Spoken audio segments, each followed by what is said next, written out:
always. Ladies and gentlemen, let me show you something on our Gimme 5 today. This is a guy named Fahad Qureshi. This is May of 2013 at some kind of Islamic conference.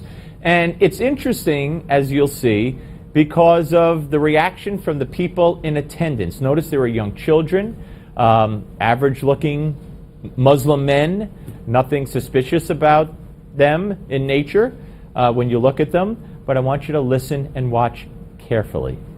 This speaker supports death penalty for homosexuals. This speaker supports death penalty for this crime or that. He is homophobic.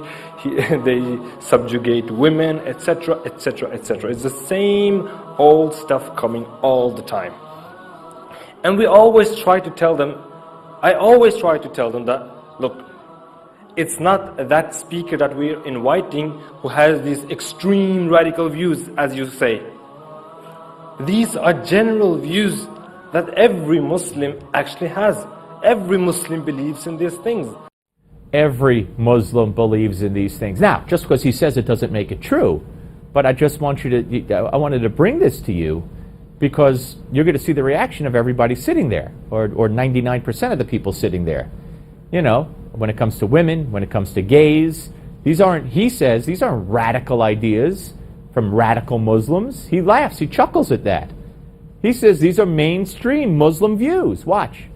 So I will ask you, everyone in the room, how many of you are normal Muslims? You're not extremists, you're not radical, just normal Sunni Muslims. Please raise your hands. Everybody, mashallah, subhanallah. Okay, take down your hands again.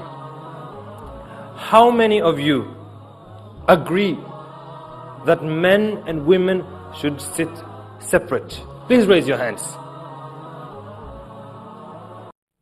Okay, so that's just one example. I got to say, Orthodox Jews, men and women in the temple sit separate as well.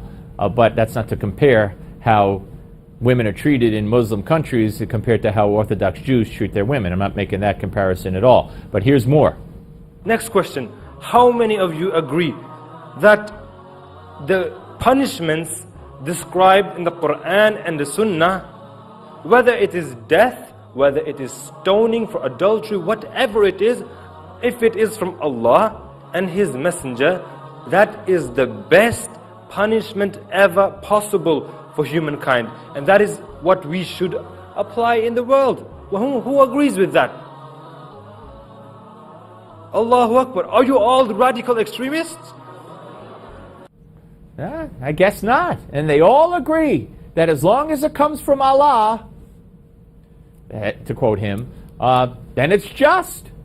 Whether it's stoning, whether it's hanging, no matter what it is, throwing gays off roofs. If it comes from Allah, they raise their hand. One more. Please raise your hand if you like this extreme Islam, that sect or anything like that. No one. Allahu Akbar. How many of you just go to these normal masajids in Norway, the normal Sunni mosques? Please raise your hands. Allahu Akbar. So what's the politicians gonna say now? What's the media gonna say now? That we're all extremists? We're all radicals? We need to deport all of us from this country?